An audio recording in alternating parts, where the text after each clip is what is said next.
Hey there, good morning. This is your local realtor, Shannon Lynch, here in Charlotte, North Carolina. And this morning, my guest is George Gibbs. Good morning, George. Good morning. And George is an attorney. He specializes in landlord-tenant law, specifically on the landlord side. And we're revisiting this. I know we had James Serene in not that long ago, but with COVID ramping up again and the courts closing down again, plus the fact that we're coming to the end of the year, we thought it would be really good to kind of revisit this topic again since it is such a hot topic. So where would you like to start? Do you want to start on, will you tell me, where would you like to start? So good morning. Good morning. And thanks for having me come down. Thanks for coming. So I guess the latest breaking news was another court closure. Mm-hmm. That's by order of the court, so not Governor Cooper. It's Chief Justice Beasley has emergency authorities to kind of dictate how court operations are. We've been on modified operations since March. The other day, they said we're going to do a 30-day shutdown closure of all in-person court sessions. What does that mean to landlords that currently have something in the works? If you currently have a case on the calendar, you're going to get a continuance order in the mail. The earliest would be January 14th. Some counties have said 2 weeks after that they'll restart. There's a lot of encouragement of settle this stuff. Our calendars are already horrible. I was going to say we're backed up a number of months, correct? Mecklenburg County, it used to be about a week and a half by statute to get a summary ejectment hearing. We're now at 30 days solid, no matter what the hearing is for. Even if it's for criminal activity or something really serious like that, straight 30 days in Mecklenburg County. The other problem you're going to have is the CDC moratorium came out, and when tenants started producing the affidavits for the CDC, the foresight was not there that we probably shouldn't schedule all of those the week of January 14th, 15th, and then the 16th. So now we have all those cases sitting there already. Wow. So if you have something pending now, if we go back, hopefully we will go back, but it's going to be pushed. I wouldn't expect you to get into court until February, honestly. So now, if it's not, so let's say let's say the landlord has like a 1 year lease, right? And so you're not getting paid and that sort of thing. And so I understand that would be one scenario. Sure. But what if it's something where the landlord just has them on a month to month, and now it's a holdover situation? Do you get to go any ahead further in the line, or you just kind of filter in amongst the rest of the You're cases? just filtering in however the clerk is setting the line. So obviously that's not good for people. I have a couple of landlords that have criminal activity evictions. Unfortunately, nobody is in line right now given the closure of in-person hearings. There's no, to my knowledge, there's no preferential treatment toward one case or another by the clerk's office. I think they're just setting whatever day is free, keeping in mind the courtrooms they do hold them in don't hold that many people. So I think the goal was 60 cases scheduled a day. They're kind of pushing a little over that because realistically, we're into the filings of the upper 15,000s for small claims matters. Wow. And this is all Charlotte, Mecklenburg County. Okay. Obviously, if you're in smaller counties, you're still under that moratorium, but it's very small. Gotcha. So if you're in Catawba County, Gaston County, you're going to get pushed into January, but your chances of being delayed significantly, you'll probably be in court by February. Okay. And that's all, again, hopeful that I wish I had the crystal ball to see what they were going to do. Yeah, uncertain times. Absolutely. Yeah. Let's talk a little bit about the HOPE program. Sure. Can you kind of give our listeners some information about that and the pros and cons of that program? So right before Halloween, I think it was about the 29th of October or 28th, Governor Cooper set out another executive order. He did the one in June. And this is a new order based primarily on the CDC guidance, saying that the CDC affidavit would apply to anyone in the state. And they set up a HOPE program. The HOPE program basically is money that's allocated, paid out by the state of North Carolina if the landlord and the tenant agrees. Well, sounds good on the surface. So it is good in the sense that, I mean, if you have someone, they'll pay up to 6 months. Mm-hmm. So, I mean, I've seen people get $10,000 checks. The caveat is you have to look very closely at what you're contracting to with them. I know, like, Crisis will give out funds, and I think there's usually a 60 to 90-day non-eviction period afterwards. The HOPE program. Yeah. Oh, no, go ahead. No, go ahead. My bad. The HOPE program is saying you're giving up that right to evict for non-payment for 90 days and or as long as your lease is. So this is back to that cautionary, be careful about however long your lease you're doing is. So if you have a 2-year lease, tenant hasn't paid in 6 months, and year 2 is starting January 1st to January 1st. Now, if you took that HOPE money, you're waiving that right of non-payment. Oh, my gosh. Evictions for a whole year. So up front, yeah, that looks good if you're got a balance of 6 months, 7 months, and the tenant can catch up. But then if we're looking at losing that right, which is critical, I mean, especially if you have a year-to-year lease, it's a substantial risk. So they kind of dangle that in front of you, but you got to be very careful what you're. So who gets the money? If you go and you apply for this, Sure. Both the landlord and the tenant have to sign off on the documentation, correct? Yes, the property owner and the tenant both have to sign, and it goes right to the landlord. And the money goes right to the landlord. Right. Okay. And so is that just free money, or is that money that somebody's going to have to pay back at some point? To my knowledge, it is just, well, it's not free because taxes paid for. Absolutely. In the sense Absolutely. Somebody's paying. Yeah. But there is no indication that the tenant has to like pay them back. It's much like Crisis. This is just a statewide program. Okay. So this is available to all 100 counties. To the extent that funding was available, my understanding is it's either very, very low and they're gone. I know they had some indications that it ran out November 11th, so it didn't last very long. The rumor mill was that there's more coming in January, but again, be careful. Like I said, these moratoriums may be extended. This court closure may be extended. Yeah. So be careful if they start dangling that out there, that you don't just jump on it without realizing. Read the fine print. Right, absolutely. I hear you.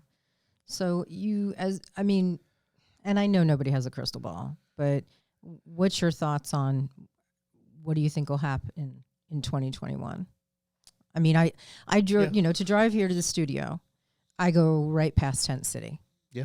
And I will tell you that the tents are multiplying. I mean, there was a lot of tents there to start with. And, I drove by today and it's like, holy cow, there's even more, and I think the community is trying to help. Sure. I'm seeing things, where people are putting together clothing drives or food drives and that sort of thing.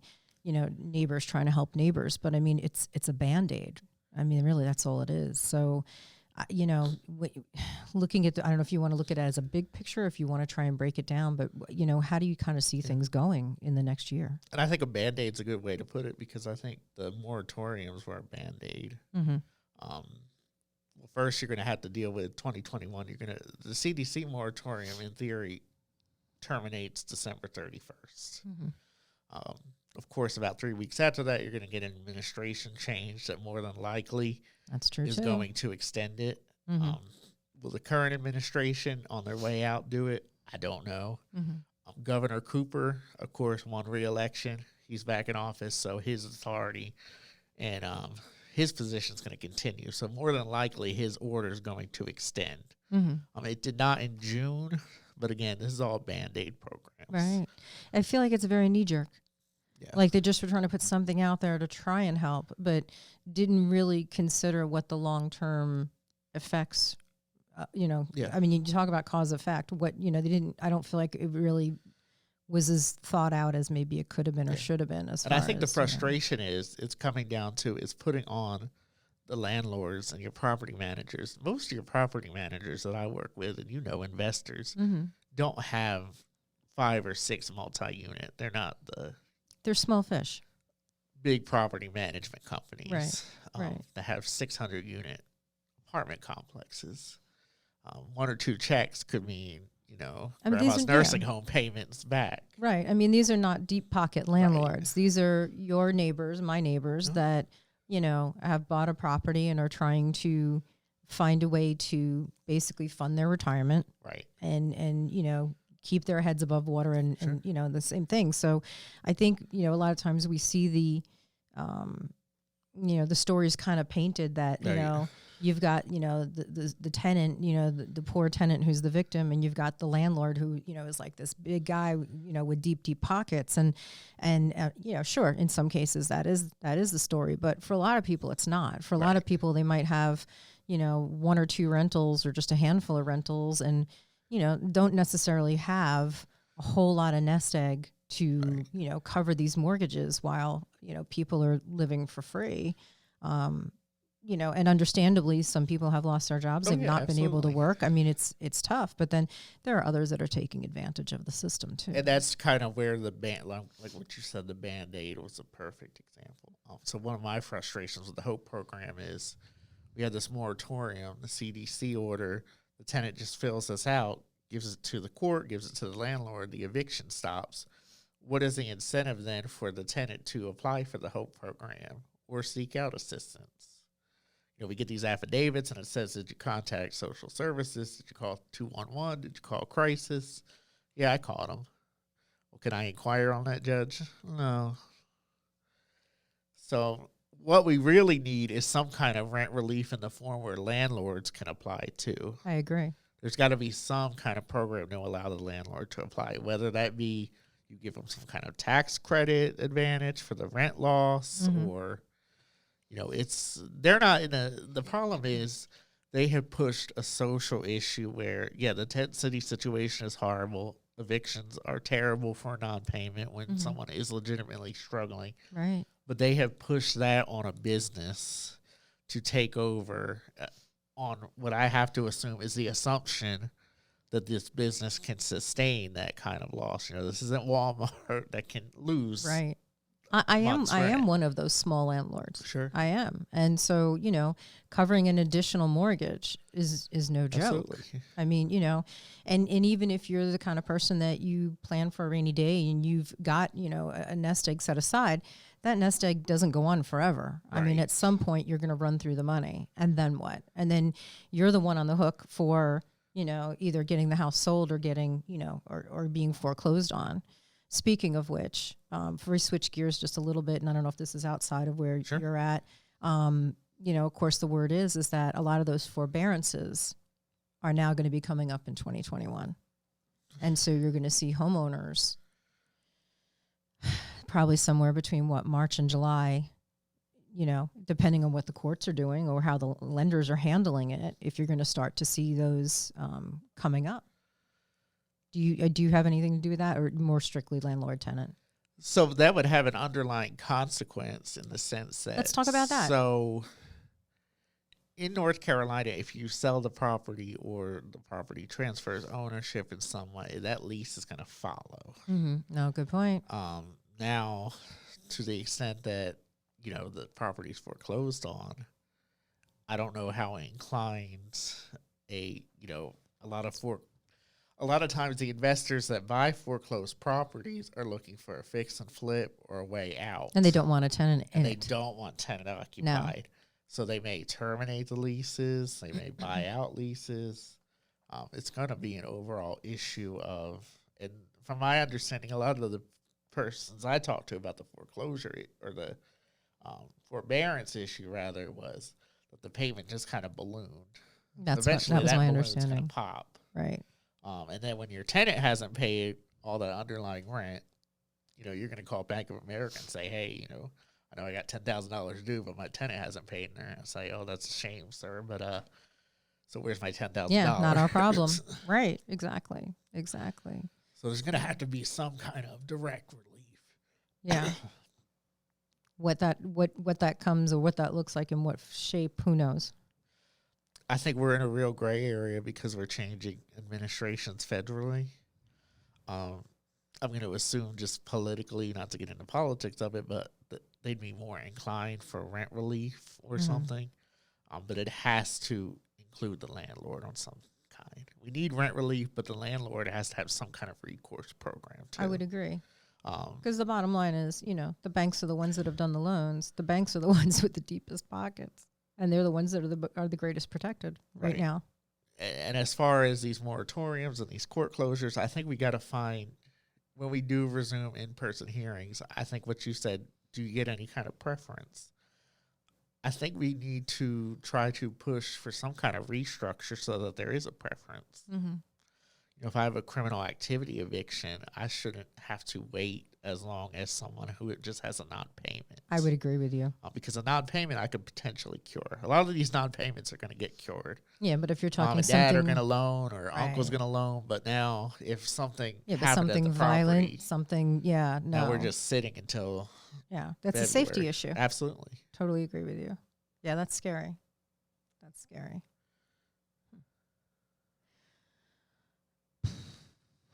What else do you want to talk about? What direction should we go? I think we were talking about a lot of pitfall issues, some other. That's a good one. Let's go there. Tenant stuff. Yeah. Okay. So like notices on leases. Yeah, because I see you posting a lot on the landlord, on the investor pages on Facebook. As far as that, and you offer a lot of really generous advice, which thank you, by the way. But I like the fact that you're always out there trying to educate and help.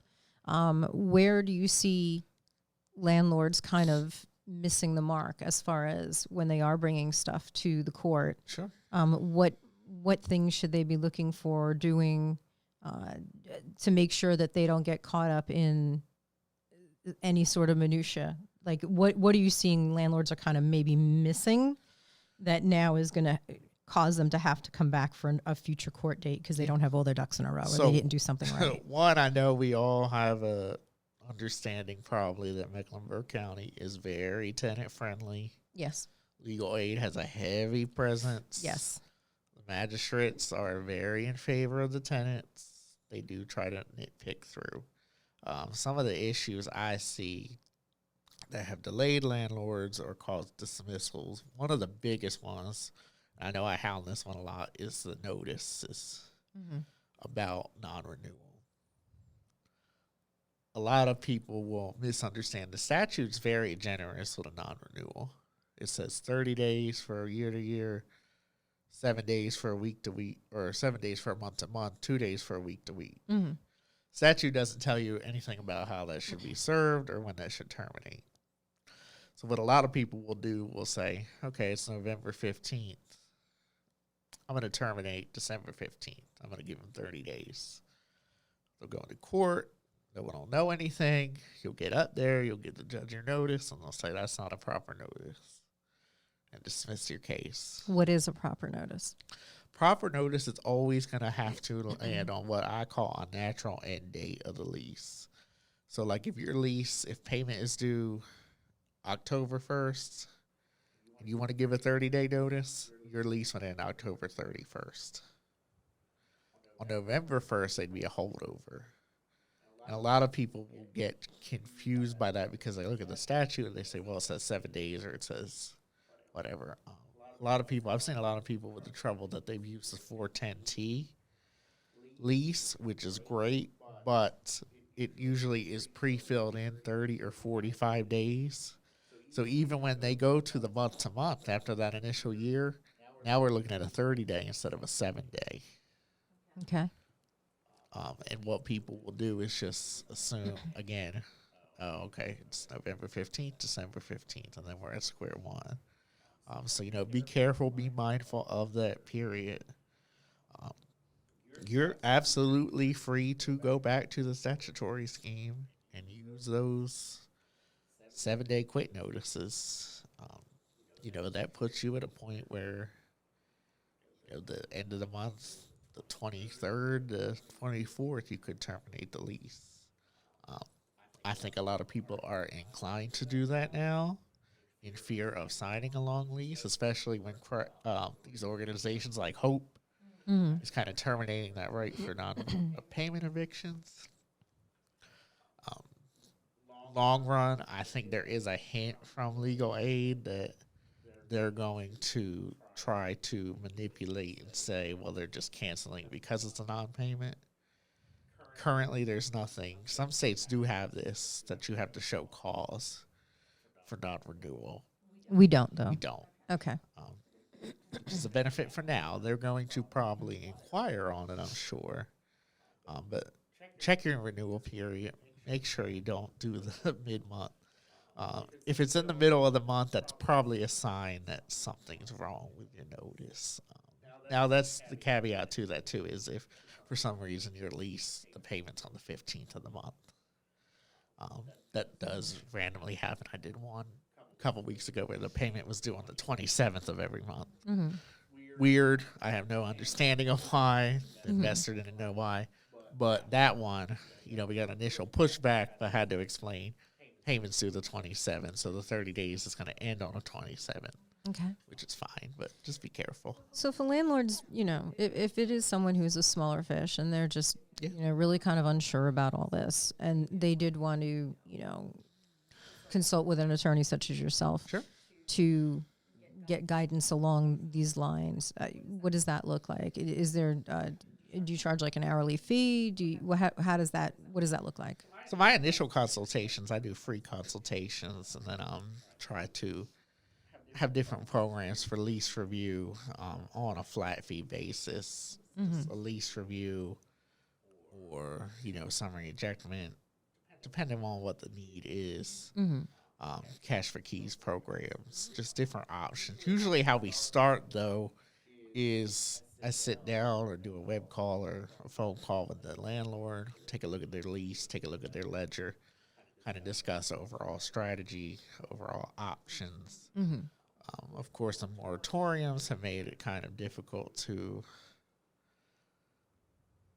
plan because, I could say, oh, you can file for non-payment, but then if the affidavit comes up, and I definitely think it's advisable to, a lot of people will just jump and use like the 410T lease and figure I'm all set, I'm good, I know everything I need to know because this is a pretty inclusive lease, which it is. But there's just some stuff I would encourage everybody to just look into a little more. Be careful because you're going to have to, right now it's difficult.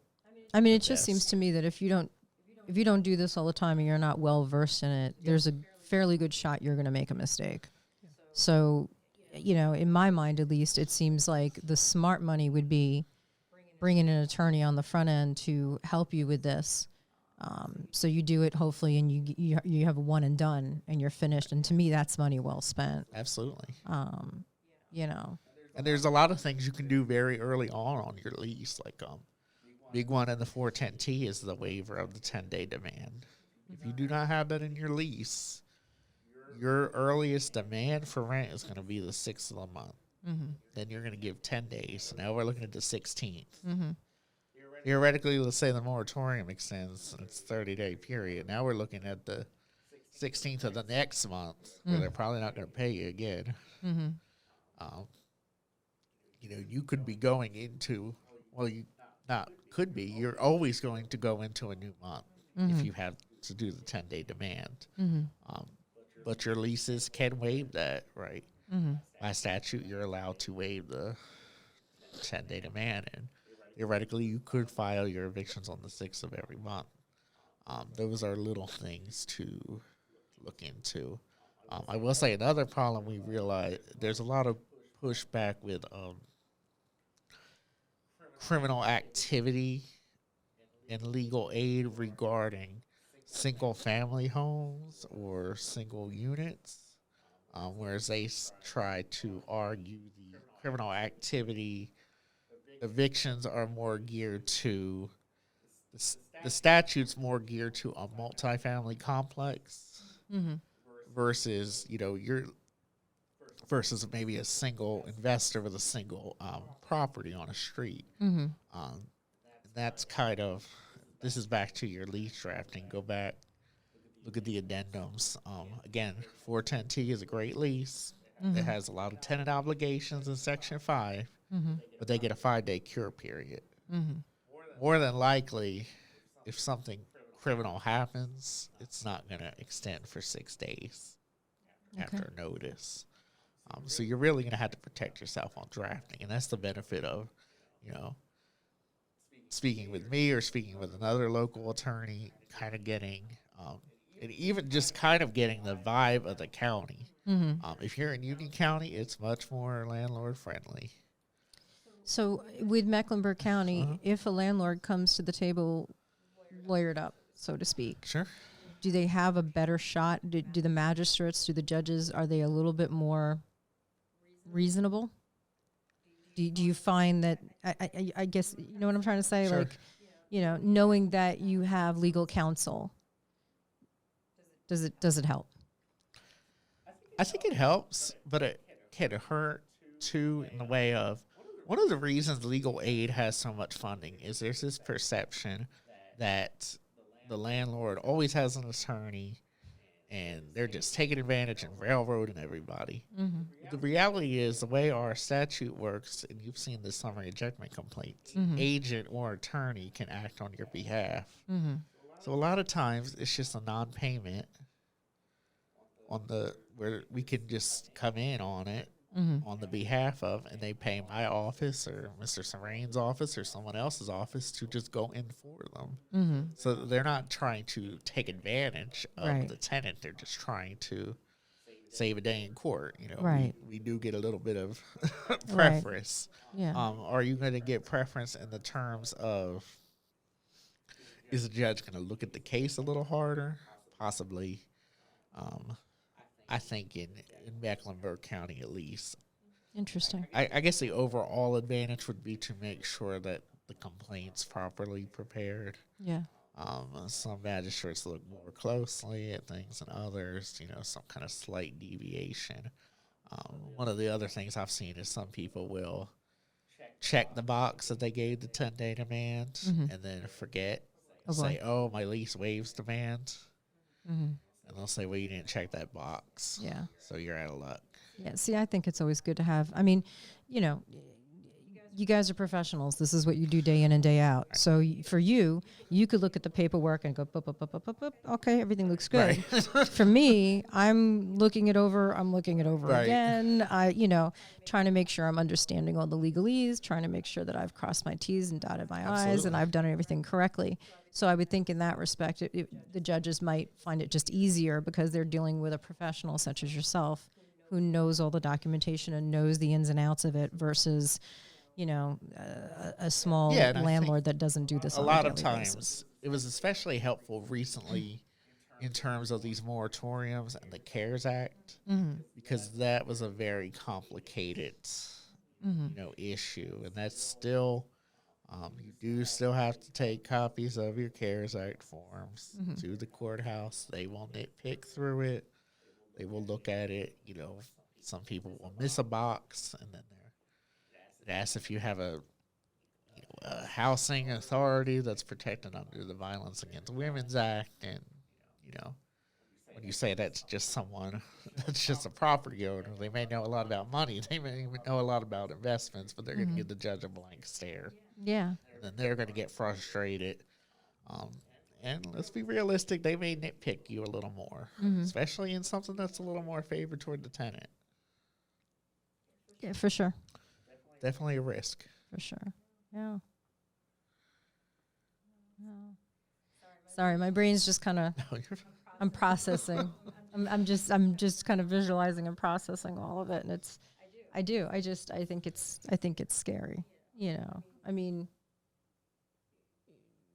we're not, like I said, not a big fish. Sure. So most people aren't. And to me, I feel like if I miss one thing, there I am. They're pushing it forward on a technicality, and that's now cost me another month's mortgage or another month's rent. You know, it's not cheap. Well, it could cost you, depending, you know, if for some reason they dismissed it with prejudice, which means you can't bring it back. It could cost you that all the rent that you alleged in that complaint. Now, of course, when you're in magistrate's court, you always have the option to appeal to district court. Now, the problem is, as the landlord, that does you no good because now you're in a higher court, so the lower court can't technically hear any of your issues. So they won't take when the tenant's not bound to pay the bond payments if the landlord appeals. Okay. A lot of people don't realize that. They'll be like, oh, I'm mad at the judge, I'm just going to appeal this. But the bond payments only hits the tenant. Okay. You know, should that change because of some of the issues? Probably. So, find out who your state rep is. I think we all need to figure out who our state rep is at the end of this and kind of poke them along. Yeah. I guess one of the issues I talk to a lot of people about is, with the moratoriums and stuff, they're like, oh, I want to do a class action. We're going to sue Governor Cooper and sue this person and this person. I'm going to call WBTV. That's a lot of blowing air right there. Right. And, I say, well, one, it's not going to look favorable. You don't have a lot of favorable years out there because what they hear, oh, you're trying to take advantage of tenants. You're not going to get too far. Yeah. But, yeah, is there some kind of lobbying push you probably need to do for a little extra protection? Sure. Yeah.